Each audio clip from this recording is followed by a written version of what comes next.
Sir जैसे बोलते हैं प्लेटलेट्स कम होता है तो कुछ खाने से बढ़ता है। सर आप मुझे बताओ वो मिथ है या सही है? जैसे पपीता, ये हेल्पफुल है सर? किसी भी चीज़ के खाने से प्लेटलेट नहीं बढ़ता। अच्छा पपीता से भी नहीं पपीता होता। से और पपीता के पत्ते से सर दूसरा है बकरी के दूध पीने से। बिल्कुल भी नहीं होता, अच्छा इससे भी नहीं होता? बिल्कुल भी नहीं होता, किसी भी दूध से नहीं होता। तो क्या सभी केसेस में प्लेटलेट्स चढ़ाना होता है? नहीं, प्लेटलेट चढ़ाना सभी केसेज़ में ज़रूरी नहीं होता। क्या सभी मच्छरों को काटने से होता है? नहीं, सभी मच्छरों के काटने से नहीं होता है। स्पेसिफ़िक मच्छर हैं जैसे कि सर इसको मतलब कैसे पहचानें? क्या अलग दिखते हैं या नॉर्मल उन्हीं मच्छरों जैसे दिखते हैं? मच्छर तो जैसे आम तौर पे जो मच्छर आपको दिखते हैं, उनमें डिफ़रेंशिएशन आप कर नहीं पाएँगे। एक मच्छर जो है वो हंड्रेड्स एग देता है। और वो पानी के ऊपर देता है। अगर आपके घर के अंदर भी 1-2 मच्छर की एंट्री हो गई, तो 2-3 दिन के अंदर वहाँ 2-300 मच्छर हो जाएँगे। दोस्तों, बरसात में मच्छरों के काटने से कई सारी बीमारियाँ होती हैं, जिनमें डेंगू है, मलेरिया है, चिकनगुनिया है। तो आज हम इन्हीं तीनों टॉपिक पर बात करेंगे और हमारे साथ हैं डॉक्टर मुकुंद सिंह जी। सर बहुत स्वागत है आपका और सर बहुत धन्यवाद आपने हमें आज टाइम दिया। तो हम तीनों टॉपिक पर बात करेंगे अलग-अलग। सबसे पहले डेंगू पर बात करते हैं। सर डेंगू क्या होता है और कैसे होता है ये? ठीक है, बहुत अच्छी बात है आपने जैसे बताया कि बरसात में होने वाली इतनी सारी बीमारियाँ जो होती हैं, इसमें बहुत ही प्रोमिनेंट बीमारी है जो मच्छरों के द्वारा होता है जी। और मच्छरों के द्वारा होने वाली बीमारियों में ज़्यादा कॉमन जो हमारे देश में होता है और इस रीजन में होता है, वो मलेरिया है, डेंगू है और चिकनगुनिया है। चिकनगुनिया। तो ये जो इनके लक्षण जो होते हैं ये काफ़ी मिलते-जुलते होते हैं। जैसे कि बुखार आना, हाई ग्रेड फ़ीवर होना, साथ में चिल्स होना, ठंड लगना, ये तीनों ही में होता है। ओके। इसके अलावा जो सिम्पटम्स होते हैं उसमें वेरिएबल अमाउंट में पेन होता है, बॉडी के अंदर पेन, हेडेक होता है या आँख के पीछे रेट्रोऑर्बिटल पेन बोलते हैं। तो ये तीनों में ही होते हैं। अच्छा आँख के पीछे होता आँख के पीछे जो है। जो एक हेडेक होता है ना उसका एक डिस्क्रिप्शन है, कि वो ऐसे लगता है कि हमारे आँख के पीछे पेन होता है, रेट्रोऑर्बिटल पेन बोलते हैं। वो एक टिपिकल हेडेक है। और क्या इससे सिम्पटम्स आते हैं? हमने अभी बात किया हेडेक होता है, बॉडी एक हुँ। होता है। साथ में एक कंडीशन होती है इसको कहते हैं सीरोसाइटिस। सिलोसाइटिस, ओके। सीरोसाइटिस का मतलब ऐसा होता है कि जो हमारे विसरल ऑर्गन्स हैं, पेट के अंदर, छाती के अंदर जो हुँ, हुँ। ऑर्गन्स हैं, हुँ, उनके अंदर सूजन होना। जैसे लीवर भी हो जैसे लिवर के अंदर सकता है। सूजन होना, आँतों के अंदर सूजन होना, इनकी वजह से भूख नहीं लगती है, खाना नहीं भूख खा नहीं पाते लगेगी, हाँ, ओके। खाना नहीं खा पाते हैं और आँतों के अंदर सूजन होने की वजह से अगर खाने की कोशिश करते हैं तो वॉमिटिंग होती है ना? सो इस तरह के सिम्पटम्स होते हैं, नौज़िया, वॉमिटिंग, पेट में दर्द होना, भूख कम लगना, ये सब कॉमन सिम्पटम्स हैं डेंगू के और इवन चिकनगुनिया और मलेरिया के भी। क्या सभी मच्छरों को काटने से होता है? नहीं, सभी मच्छरों के काटने से नहीं होता है। स्पेसिफिक मच्छर हैं जैसे कि फीमेल एनोफिलीज़ मस्कीटो होती है ओके। उससे मलेरिया होता है हुँ, और एडीज़ नाम की एक मस्कीटो होती है, उसका भी फीमेल वर्ज़न ही है, जो डिज़ीज़ करता है। ओके। सो ये दोनों ही फीमेल मस्कीटो होते हैं जो डेंगू करते हैं। तो सर इसको मतलब कैसे पहचानें? क्या अलग दिखते हैं या नॉर्मल उन्हीं मच्छरों जैसे दिखते हैं? मच्छर तो जैसे आम तौर पे जो मच्छर आपको दिखते हैं, उनमें डिफरेंशिएशन आप कर नहीं पाएँगे। लेकिन जो एंटोमोलॉजिकल स्टडीज़ वाले लोग होते हैं, जो जो इनके बारे में स्टडी करते हैं, वो इनको पहचानते हैं। इनके इनके मॉर्फ़ोलॉजी से पहचानते हैं कि ये कौन-सा मच्छर है। पर आम तौर पे ऐसा होता है कि जिस समय मस्कीटो ब्रीडिंग ज़्यादा होती है आपके सोसाइटीज़ के अंदर, ये बरसात का टाइम। बरसात के समय में, इस समय ये सारे मच्छर होते हैं। ये सारे ही होते हैं। अच्छा इस मौसम में ये सारे ही होते हैं। हाँ, सारे ही होते हैं। जब इनकी ब्रीडिंग ज़्यादा होती है, तो ये इक्वली होते हैं। ये होते ही हैं। जैसे मलेरिया वाले भी मच्छर होंगे, डेंगू वाले भी मच्छर होंगे और डेंगू और चिकनगुनिया एक ही मच्छर से होते हैं। अच्छा ये एक ही मच्छर हाँ, से होता हाँ। है, ओके। बस डिज़ीज़ का वायरस डिफरेंट होता है, पर इनका मच्छर जो है ये एक ही स्पीशीज़ है और इनके काटने से होता है। अच्छा इनका लाइफ़ साइकिल बड़ा छोटा होता है। सो 2 से 3 दिन के अंदर उनकी ब्रीड तैयार हो जाती है। जैसे एक मच्छर जो है वो हंड्रेड्स एग देता है और वो पानी के ऊपर देता है, ओके। और 2 से 3 दिन अगर वो पानी जमाव है वहाँ पे, तो आप समझ लो कि अगर आपके घर के अंदर भी 1-2 मच्छर की एंट्री हो गई, तो 2-3 दिन के अंदर वहाँ 2-300 मच्छर हो जाएँगे। तो इस तरीके से स्वार्मिंग होती है मच्छरों की, और मच्छरों का तादाद बढ़ता है। मच्छर के अंदर, उनके ब्लड के अंदर ये वायरस होते हैं, और संख्या ही इम्पोर्टेंट है। ज़्यादा मच्छर होते हैं, तो बीमारी भी ज़्यादा होती है, सीवियरिटी भी ज़्यादा होती है, ज़्यादा लोग अफ़ेक्टेड होते हैं। डेंगू में एक स्पेसिफ़िक ऑब्ज़र्वेशन होता है आम तौर पे, और लोगों में इसका पैनिक होता है कि प्लेटलेट कम हो गया, हाँ, मैं वही है पूछने ना? वाला था सर, हाँ। हाँ, प्लेटलेट्स क्यों कम हो कि जाते हैं? प्लेटलेट कम हो गया। हाँ, तो उसको क्लिनिकली आप ऐसे समझ सकते हैं कि जो आपका नॉर्मल स्किन है, उसके ऊपर लाल चकत्ते आ जाते हैं, हाँ, है ना? लाल-लाल धब्बे आ जाते हैं। इसका मतलब ये हो गया कि प्लेटलेट डेफ़िनिटली कम हो गया है ना? ओके। कम हो गया है, और ये धब्बे बुखार के 5वें छठे दिन पे आते हैं। हुँ, 5वें छठे दिन पे आते हैं, और ये लाल धब्बे ये सिग्निफ़ाई करते हैं कि स्किन के अंदर छोटे-छोटे ब्लीड हो रहे हैं। तो वो एक डर की बात होती है कि स्किन के अंदर छोटे-छोटे जो ब्लीड दिख रहे हैं, अब हो सकता है कि कोई बड़ा ब्लीड इंटरनली कहीं पे हो जाए, जैसे ब्रेन में हो जाए या आँखों के अंदर हो जाए या फेफड़ों में हो जाए। तो वो एक फ़ियर हमें तो सर ये है। डेंजर है मतलब। हाँ, ये डेंजरस है। अगर प्लेटलेट बहुत ही कम है, जैसे 50,000 से कम है, 40,000 से कम है, और साथ में ब्लीडिंग टेंडेंसी है किसी की, जैसे किसी भी कारण से ब्लीडिंग हो जाती है जिस व्यक्ति को, या ब्लड थिनर पे हैं, कुछ दवाइयाँ ऐसी होती हैं जिनकी प्रोपेंसिटी होती है कि प्लेटलेट कम हो तो शरीर के अंदर इंटरनल ब्लीडिंग हो सकती है। तो इन सब चीज़ों का ख़्याल रखना चाहिए। सर इंटरनल ब्लीडिंग मतलब इंटेस्टाइन वगैरह? हाँ, इंटरनल ब्लीडिंग ब्लीडिंग का मतलब हुआ कि आँतों के अंदर कोई अल्सर है, पुराना अल्सर है, या हाँ, कोई ऐसी चीज़ है जहाँ पे ये जैसे नाक के अंदर ब्लीडिंग होना, या किसी को हाइपरटेंशन है, ब्लड प्रेशर की समस्या है, तो उनको भी ब्लीडिंग का रिस्क थोड़ा बढ़ जाता है। ओके। तो उस पॉइंट ऑफ व्यू से हमें ध्यान रखने की ज़रूरत ओके, सर जैसे प्लेटलेट्स की हम बात करें तो क्या सभी केसेस में प्लेटलेट्स चढ़ाना होता है? है। नहीं, प्लेटलेट चढ़ाना सभी केसेस में ज़रूरी नहीं होता है।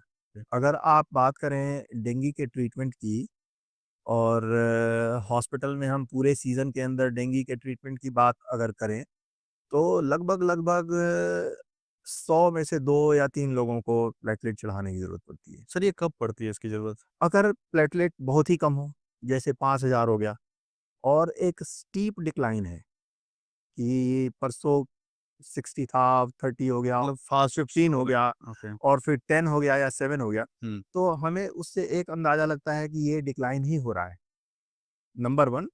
नंबर 2 ये कि प्लेटलेट 40,000 भी है, 20,000 भी है, 10,000 भी है, ओके, और ब्लीडिंग के कोई सिम्पटम्स हैं, साइन्स हैं। जैसे कोई ब्लैक स्टूल आ रहा है, तो इसका मतलब हम समझते हैं कि आँतों के अंदर कोई ब्लीड हुई हो, या आँखों के अंदर कोई ब्लीड हुई है, ओके, या कफिंग कर रहे हैं और बलगम के साथ ब्लड आ रहा है। तो ऐसे कंडीशन में हमें एहतियातन प्लेटलेट चढ़ाने की ज़रूरत पड़ जाती है, चढ़ानी पड़ती है। ओके। हाँ। सर प्लेटलेट से और जुड़ा मेरा 2-3 सवाल है। सर जैसे बोलते हैं प्लेटलेट्स कम होता है तो कुछ खाने से बढ़ता है। सर आप मुझे बताओ वो मिथ है या सही है? जैसे पपीता, ये हेल्पफुल है सर? किसी भी चीज़ के खाने से प्लेटलेट नहीं बढ़ता। अच्छा पपीता से भी नहीं पपीता होता? से और पपीता के पत्ते से, हाँ, पपीता के पत्ते से तो बिल्कुल भी नहीं बढ़ता है, बल्कि पपीता का पत्ता एक प्रकार का टॉक्सिन होता है, ओके, और इससे कभी भी कोई फ़ायदा नहीं होता, कभी भी प्लेटलेट नहीं बढ़ता। और डेंगू के पेशेंट आम तौर पे, जिनको हॉस्पिटलाइज़ेशन की ज़रूरत नहीं पड़नी चाहिए थी, वो भी हॉस्पिटलाइज़ होते हैं, इसकी वजह से? इसकी वजह से। ओक हॉस्पिटलाइज़ होते हैं इसकी वजह से। ऐसा इसलिए होता है कि पपीता के पत्ते से गैस्ट्राइटिस होती है। गैस्ट्राइटिस का मतलब आंतों के अंदर सूजन होना, और वो पचता नहीं है, डाइजेस्ट नहीं होने की वजह से वॉमिटिंग होती है। वॉमिटिंग होने से फिर फर्दर डिहाइड्रेशन होता है, और है। अल्टीमेटली हॉस्पिटलाइज़ होने की ज़रूरत पड़ जाती है। तो आपके माध्यम से ये बड़ा अच्छा सवाल पूछा आपने। आपके माध्यम से ये मैं बताना चाहूँगा कि किसी को भी इस तरह की बीमारी हो, या किसी भी कारण से प्लेटलेट कम हो, तो कभी भी पपीता के पत्ते या ऐसे नुस्खे बिल्कुल ना आज़माएँ। ओके सर, दूसरा है बकरी के दूध पीने से। और उस टाइम पे सर सबसे ज़्यादा महँगा मिलता भी है, वो छोटा-छोटा बोतल में करके वो देते हैं, क्या हाँ, इससे भी होता है सर? बिल्कुल भी नहीं होता, अच्छा, इससे भी नहीं होता? बिल्कुल भी नहीं होता, किसी भी दूध से नहीं होता। दूसरी ये कि बकरी का दूध और गाय का दूध, ये एक जैसे होते हैं। ओके। इनमें कोई भी फ़र्क नहीं है और अ, कुछ भी इसमें ऐसा नहीं होता जिससे प्लेटलेट बढ़ सके।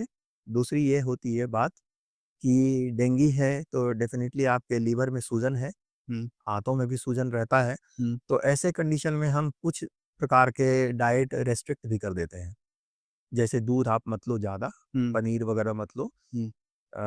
डिफ़िकल्ट टू डाइजेस्ट जो मतलब चीज़ें ऐसा है कि हाँ, जो डाइजेस्ट होने में प्रॉब्लम होने में कर रही हो। प्रॉब्लम करती हैं, ऐसी चीज़ें नहीं लेना बेहतर होता है। क्या लेना चाहिए वो जानना है। हाँ, जो जिसे हम सुपाच्य समझते हैं, जैसे राइस है, मूँग की दाल है, खिचड़ी वग़ैरह है, दलिया है पतली या पतली दाल है, ये ऐसी चीज़ें हम लें जिससे हमें न्यूट्रिशन भी मिल जाए और हाइड्रेशन भी बेहतर रहे। ओके। तो सर ये मतलब हाइड्रेशन बेहतर है इसके लिए था, और सर जी, प्लेटलेट्स के लिए मतलब क्या खाना चाहिए? प्लेटलेट्स के लिए आपको कुछ भी नहीं करना होता है। बेसिकली प्लेटलेट हमारे शरीर में बनते हैं ओके, और इसका एक मैकेनिज़्म है इस डिज़ीज़ के अंदर, जिसमें प्लेटलेट्स बनने कम हो जाते हैं और थोड़े जल्दी डिस्ट्रॉय होते हैं। ओके। जैसे प्लेटलेट की एज हमारे शरीर के अंदर 5 से 7 दिन की होती है। 5 से 7 दिन ही चलते हैं ये, फिर ये और वो फिर बंद। वो हाँ, वो शरीर में वो मर जाते हैं, डिस्ट्रॉय हो जाते हैं और नए प्लेटलेट बनते रहते हैं। वो एक साइकिल है कि इतने नंबर में प्लेटलेट हमारे शरीर में बनते रहते हैं टू मेंटेन ए लेवल। कि जैसे मान लीजिए कि आपके आपके शरीर में 2.5 lakh platelet at a time होते हैं, तो 5 दिन में जितना डिस्ट्रक्शन होता है, हुँ, उसी के मुताबिक एवरी डे सिंथेसिस भी होता है। ओके, तो कुछ ऐसा मैकेनिज़्म है जिससे प्लेटलेट थोड़े कम बनते हैं, थोड़े डिस्ट्रॉय जल्दी हो जाते हो हैं। जाते हैं। सो कोई ऐसा खान-पान में कोई ऐसी चीज़ नहीं है हुँ, जो प्लेटलेट के सिंथेसिस को बढ़ा सके या उसके सर्वाइवल को बढ़ा सके। बहुत ही कम प्लेटलेट काउंट के कंडीशन में जहाँ पे हमें ब्लीडिंग का रिस्क हो या ऑब्वियस तौर पे ब्लीडिंग हो रही हो, वहाँ पे हमें प्लेटलेट देने की ज़रूरत रहती ओके। सर ये डेंगू कितने टाइम में ठीक होता है? है। डेंगू को हम बाइफेजिक डिज़ीज़ कहते हैं। बाइफेजिक डिज़ीज़ का मतलब होता है कि ये 2 फ़ेज़ में होता है। ओके। 2 फ़ेज़ का 2 फ़ेज़ में होने का मतलब हुआ कि डेंगू मच्छर काटने से हमें अगर हुआ, हुँ, तो इसमें फ़ीवर आएगा हुँ, और फ़ीवर के साथ कॉन्स्टिट्यूशनल सिम्पटम्स जिसे कहते हैं, सर दर्द है, बॉडी एक है, थोड़ा भूख कम लगना, ये 3 दिन, 4 दिन, 5 दिन तक चलता है मैक्सिमम। ओके, ठीक है। सो 90% पेशेंट्स डेंगू के 90% पेशेंट्स फ़ेज़ 1 में ठीक हो जाते हैं।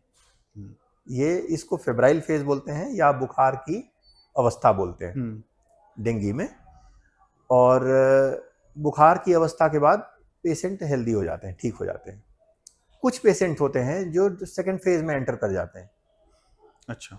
उसका मतलब ये हुआ कि 4 दिन, 5 दिन, 6 दिन के बाद जब बुखार खत्म हो जाता है, हुँ, उनके डेंगू की वजह से कॉम्प्लिकेशन स्टार्ट हो जाती है।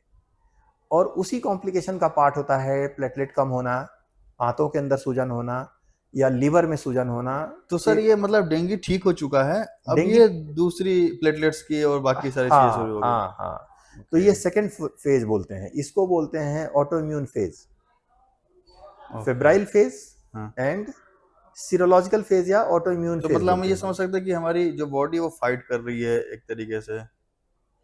हमारी बॉडी थोड़ा-सा रॉन्गली एक्चुअली उसको ले रही है। अच्छा, ओके। हाँ, ऑटो इम्यून का यही प्रोसेस होता है हुँ, कि जो सेकंड फ़ेज़ होता है, सेकंड फ़ेज़ में एंटर कर जाने का यही मतलब हुआ कि उस समय डेंगू के कॉम्प्लिकेशंस हो रहे हैं और ये खराब चीज़ होती है। हुँ। ये खराब चीज़ ये इस तरीके से होती है कि ये कितना भी कॉम्प्लिकेट कर सकता है। सिर्फ़ प्लेटलेट ही नहीं है। जैसे मल्टी ऑर्गन डिसफंक्शन हो जाना, जिसमें किडनी काम कम कर रही है या डैमेज हुआ है या लिवर में डैमेज हुआ है, हार्ट सर ये सबसे ज़्यादा मुझे लगता है इफ़ेक्ट लिवर या और किडनी पर ही करते हैं। इसका इफ़ेक्ट लिवर पे होता है, हाँ, किडनी पे होता है, हार्ट के ऊपर होता है जिसमें पंपिंग सडनली कम हो जाती है, अच्छा। लंग्स के ऊपर इसका असर होता है, जिसको एआरडीएस बोलते हैं, जिसमें लंग्स के झिल्लियों में बाहर पानी जमा होना और लंग्स के अंदर भी पानी जमा हो जाना।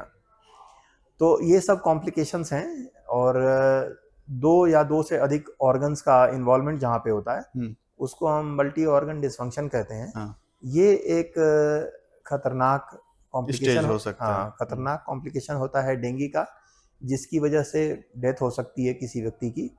और आम तौर पे ऐसा होता भी है, कई बार ऐसा होता भी है। और आपने सुना होगा कभी कि सिंपल डेंगू था, वो हाँ, एक्सपायर हो गए, एक्सपायर हो तो गए। कैसे क्या हुआ? ये एक बेसिकली समझ नहीं है, इसलिए हम पजल्ड रहते हैं कि कैसे क्या हुआ। लेकिन डेंगू अगर सेकंड फेज में चला गया है, तो केयर की प्रॉपर हाँ केयरिंग की ज़रूरत हाँ है। हाँ, तो वहाँ पे पेशेंट को हॉस्पिटलाइजेशन की, आईसीयू केयर वगैरह की सर पता है आवश्यकता कई पड़ बार क्या जाती है। होता है ना कि लोग ये समझते हैं कि मतलब डॉक्टर ऐसे ही बोल रहे हैं एडमिट करने के लिए बोल रहे हैं कि ठीक है मतलब हो जाओ। हम्म मतलब हम्म लोगों के मन में ऐसे ही चलता है, लेकिन हम्म जैसे हम्म, आपने बताया सर ये सेकंड स्टेज में प्रॉपर ज़रूरत है उसकी केयरिंग की। हाँ, तो ये जो आप बता रहे हैं, ऐसा प्रैक्टिकली जो हाँ। हम देखते हैं कई बार, कि मेरे पास कोई व्यक्ति आए हुँ, जिनको डेंगू हो गया, और उनको 3 दिन या 4 दिन पे वो आए मेरे पास, हुँ। तीसरे चौथे दिन, पहले 1 दिन 2 दिन उन्होंने खुद ही दवाई खाई या कहीं से लिया होगा। वो वायरल फीवर समझ के खा रहे हाँ होंगे। हाँ, तो कहीं से लिया होगा। लेकिन वो जब 4 दिन तक रह गया या पेन वगैरह ज़्यादा रह गया, डिस्कम्फर्ट ज़्यादा हुआ, हुँ, तो जब ऐसे पेशेंट हमारे पास आते हैं, तो उनको हम दवाई 2-3 दिन की देकर भेजते हैं, है ना? दवाई हुँ, दे देते हैं, प्रोवाइडेड उनका ओरल इंटेक वगैरह ठीक है, खाना-पीना कर रहे हैं, पानी पी रहे हैं, हुँ। तो ऐसे पेशेंट को हम आमतौर पे एडमिट नहीं करते। सर इसमें सबसे ज़्यादा ज़रूरत क्या होती है? मतलब कि हमें डिहाइड्रेट नहीं होना है। नहीं होना है, वही मैं ओके, बता रहा था हाँ। कि अगर आपका इंटेक ठीक है, हुँ, और पानी खूब पी रहे हैं, हुँ, दवाई भी ले रहे हैं, खाना भी खा पा रहे हैं, हुँ, तो ऐसे ऐसे कंडीशन में हम एडमिट नहीं करते हैं। अ, जैसा हमने सेकेंड फेज के सिम्टम्स के बारे में बात किया, हुँ, और सपोज करिए कि 2 दिन के बाद पेशेंट का फीवर वगैरह ठीक हो गया, वो बेहतर महसूस कर रहे हैं, हुँ, लेकिन उनके दूसरे तरह के कुछ सिम्टम्स हो रहे हैं, जैसे कुछ सांस में दिक्कत आ रही है ना? हुँ। छाती में दर्द या हो रहा लीवर है, से कोई हाँ रिलेटेड हाँ, प्रॉब्लम सांस हो। में दिक्कत आ रही है, लीवर से नोजिया वॉमिटिंग वगैरह हुँ, हो रहा है हल्का फुल्का, और उस स्टेज में हमने कहा कि आपको एडमिट करने की ज़रूरत है डेंगू की वजह से। हुँ, तो ऐसे में पेशेंट थोड़ा कंफ्यूज हो जाते हैं, हुँ। उनको और लगता है पैनिक भी कि हो डॉक्टर जाते हैं। साहब हाँ, उस समय तो कह रहे थे कि आपको एडमिट करने की ज़रूरत नहीं है, हाँ, और अब जब मैं बेहतर हो गया हूँ, डेंगू मेरा हाँ, ठीक भी हो गया है, हाँ, तो कह रहे हैं एडमिट हो जाओ, हाँ। है ना? तो थोड़ा सा ट्रस्ट इश्यूज भी डेवलप होता है हुँ, लोगों हुँ। में, पर हम जो भी कहते हैं वो कुछ सोच के कहते हैं, बिल्कुल। है ना? सो तो सर इससे बचाव के लिए कोई वैक्सीन नहीं है? वैक्सीन अभी है, ओके। वैक्सीन पाइपलाइन में है, और उसका हम अभी इस्तेमाल हमारे यहाँ पे नहीं कर रहे हैं, कई जगह पे हो भी रहा है। वैक्सीन प्रॉमिसिंग भी है, और जैसा कि आपको पता है कि जो एसेंशियल वैक्सीन्स के लिस्ट में नहीं होते हैं, हुँ, वो शुरुआती दौर में बहुत ज़्यादा कॉस्टली होते हैं। हुँ। तो अभी अ, तो मतलब ये है कि अभी ट्रीटमेंट ही है इसकी। हाँ हाँ, ओके। तो शुरुआती दौर में बहुत ही ज़्यादा कॉस्टली होते हैं। तो हम जो पब्लिक एजुकेशन कर रहे हैं, उसमें हमारा एम ये होता है कि बचाव किया जाए, बचाव ज़रूरी बचाव है। किया जाए, बचाव करना ज़्यादा ईजी है। हुँ, जैसे मच्छर से बचाव करना, हुँ, अपने सराउंडिंग्स को कैसे सेफ रखना है, हुँ, उसको समझना। हुँ, घर में अगर ज़रूरत हो तो मच्छरदानी का इस्तेमाल करना, बाहर से अगर हमारा कोई ऐसा सिस्टम नहीं है मच्छर रोकने का, तो घर के अंदर मच्छरदानी वगैरह का इस्तेमाल करके बचाव किया जा सकता है ना?